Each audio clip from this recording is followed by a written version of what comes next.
Hello friends. तो आज हम इस वीडियो में बात करने वाले हैं मिसलेनियस एक्सरसाइज 9 के क्वेश्चन नंबर 23, इस चैप्टर का लास्ट क्वेश्चन क्या है देखते हैं। और मोस्ट इंपोर्टेंट क्वेश्चन भी है क्योंकि इस क्वेश्चन में थोड़ा डिफरेंट है, इसलिए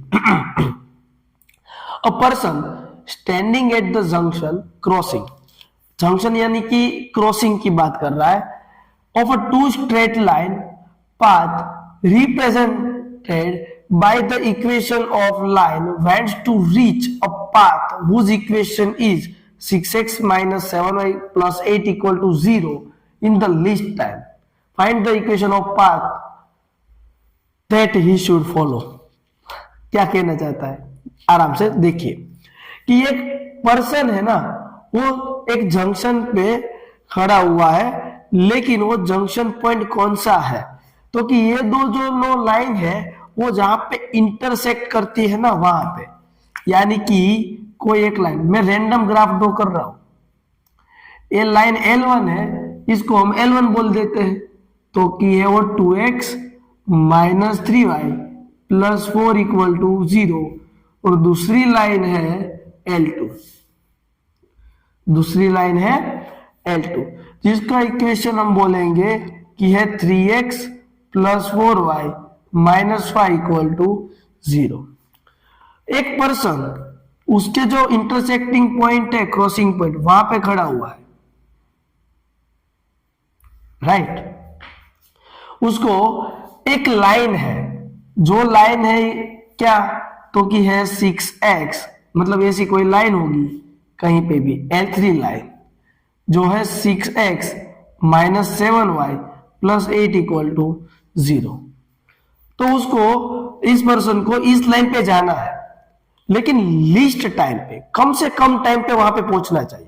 तो वो पर्सन इस तरफ तो आएगा नहीं, क्योंकि इस लाइन पे पहुंचने के लिए ये डिस्टेंस ज्यादा है ये वाले डिस्टेंस से। ये लीस्ट टाइम पे कब पहुंच सकता है, तो इस लाइन के परपेंडिकुलर डिस्टेंस जो भी होगा, 90 डिग्री पे जो भी पाथ सिलेक्ट करेगा, उस पाथ पे उसका लीस्ट टाइम होगा। क्या होगा, लीस्ट टाइम। तो ये जो पाथ है उसका इक्वेशन चाहिए, जिसको हम बोलते हैं L4 लाइन। क्वेश्चन आया समझ में। एक पर्सन ये दोनों लाइन के क्रॉसिंग पे खड़ा हुआ है और थर्ड लाइन पे जाना चाहता है, लेकिन लीस्ट टाइम पे जाना चाहिए। लीस्ट टाइम तभी हो सकता है वो एकदम स्ट्रेट फॉरवर्ड रास्ता उसका सिलेक्ट करे। अगर वो स्ट्रेट फॉरवर्ड रास्ता सिलेक्ट नहीं करता तो पहुंच तो जाएगा, लेकिन लीस्ट टाइम पे नहीं पहुंचेगा। क्वेश्चन में स्पेसिफाई किया हुआ है कि वो लीस्ट टाइम पे पहुंचना चाहिए, उसका मतलब ये हुआ कि वो 90 डिग्री वाले पाथ पे चलना चाहिए। उसका इक्वेशन निकालना है, कैसे निकालेंगे, तो बहुत ही आसान है। इस लाइन का स्लोप आपको पता है क्या होगा, M3 स्लोप बोलेंगे इसको। तो स्लोप होगा, क्यों M3, L3 लाइन है इसलिए, minus a by B, a यानी कि 6 है, b यानी कि माइनस 7 है, यानी कि M3 हो जाएगा 6/7। M3 क्या हो जाएगा, 6/7। आपको पता है ना कि ये L4 लाइन का इक्वेशन चाहिए, जिसका स्लोप होगा M4। दोनों लाइन एक दूसरे के साथ है परपेंडिकुलर, L3 परपेंडिकुलर है L4, तो दोनों के स्लोप का प्रोडक्ट कितना हो जाएगा बच्चों, -1। क्या हो जाएगा, -1। यानी कि M3 अभी अभी हमें मिल चुका है, वो मिला है 6/7। तो आपको क्या M4 नहीं मिल सकता, क्यों नहीं मिल सकता बच्चों, आसानी से मिल सकता है। 7 मल्टीप्लाई में जाएगा और 6 नीचे जाएगा डिनोमिनेटर में। तो आपको ये जो पाथ का आपको इक्वेशन फाइंड करना है, उस लाइन का स्लोप मिल चुका है -7/6। तो आपको एक बात बताओ, अगर इस लाइन का इक्वेशन चाहिए तो उस लाइन का एक पॉइंट और एक स्लोप पता होना चाहिए, तो आप पॉइंट स्लोप फॉर्म से इक्वेशन निकाल सकते हो। अब आपको पास स्लोप आ चुका है, बचा एक पॉइंट, तो आप मुस्कुरा रहे होंगे, क्यों, ये सब पॉइंट निकालना तो बहुत ही आसान है, ये दो लाइन का इंटरसेक्टिंग पॉइंट ही तो है। तो ये दोनों लाइन को हम सोल्व कर देंगे एलिमिनेशन मेथड से, तो x और y मिल जाएगा, वही पॉइंट इंटरसेक्टिंग पॉइंट है। तो वो इंटरसेक्टिंग पॉइंट और इस लाइन का स्लोप, पॉइंट स्लोप फॉर्म से इक्वेशन मिल गया, आंसर आ गया। आप वीडियो को पॉज करो और ट्राई करो, अगर आपका आंसर मेरे से मैच होता है लास्ट में तो मुझे कमेंट करके जरूर बताना, प्लीज आप ट्राई करो एक बार। चलो मैं सोल्व करता हूं। इन दोनों को सोल्व करना है तो मुझे एलिमिनेट करना पड़ेगा।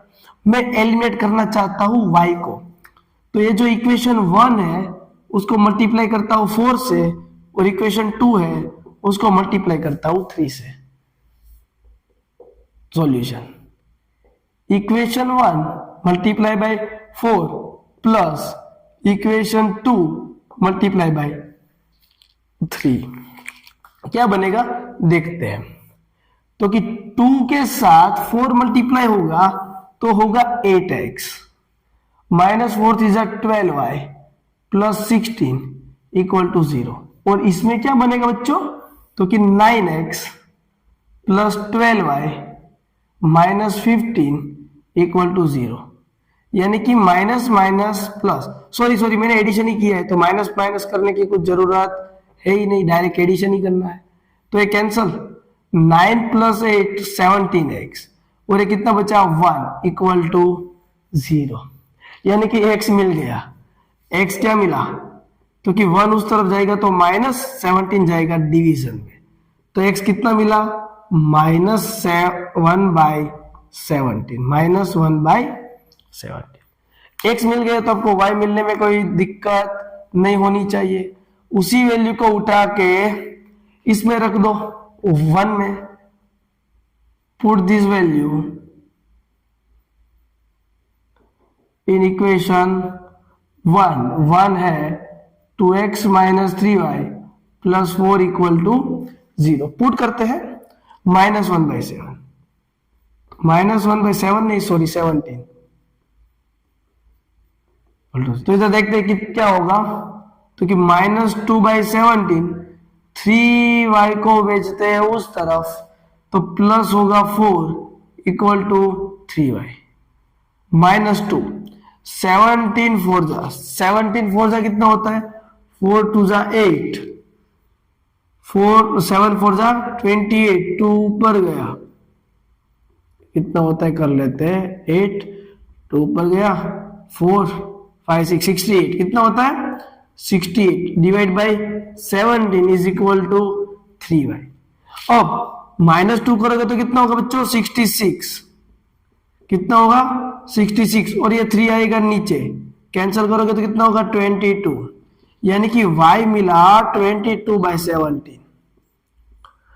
तो आपको इंटरसेक्टिंग पॉइंट मिल गया। अब कुछ नहीं चाहिए भाई, आपको सब कुछ मिल चुका है, उस लाइन का एक पॉइंट मिल गया, उसी लाइन का स्लोप मिल गया, और क्या चाहिए, कुछ नहीं चाहिए, इक्वेशन चाहिए। तो इक्वेशन निकालते हैं कि इक्वेशन ऑफ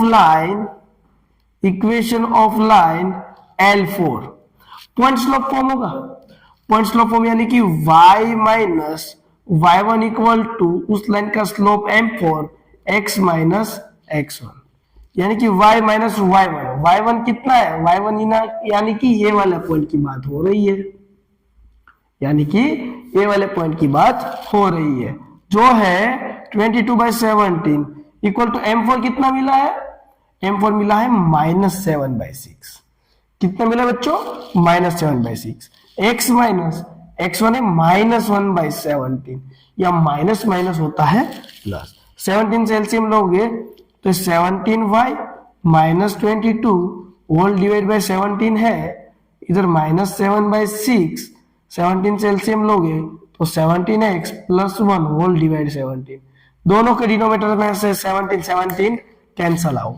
अब बचा 6 आएगा मल्टीप्लाई में, 17 6 जा कर लेते हैं, 17 6 जा कितना होता है 42, 4 ऊपर 6 1 जा 6 102, कितना होगा ये 102y माइनस 6 12 132, कितना होता है 132 इक्वल टू माइनस 7 मल्टीप्लाई होगा तो 17 7 जा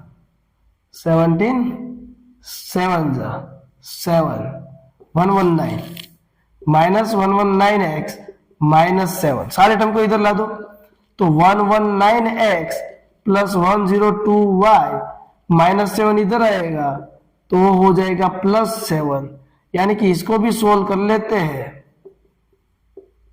तो हो जाएगा -125 इक्वल टू 0। मैं आंसर वेरीफाई कर लेता हूं कि आंसर यही है, तो कि यस सही है। तो फ्रेंड्स ये जो पाथ है ना, जो लिस्ट पाथ, तो वो क्या है 119x + 102y - 125 इक्वल टू 0। आपको एक क्वेश्चन सही से समझ में आया हो और इजी लगा हो तो कमेंट करके आपके रिव्यू जरूर बताना। अगर मेरे पूरे चैप्टर को आप देख के आ रहे हो तो प्लीज वीडियो को लाइक करो और कमेंट करके जरूर बताओ।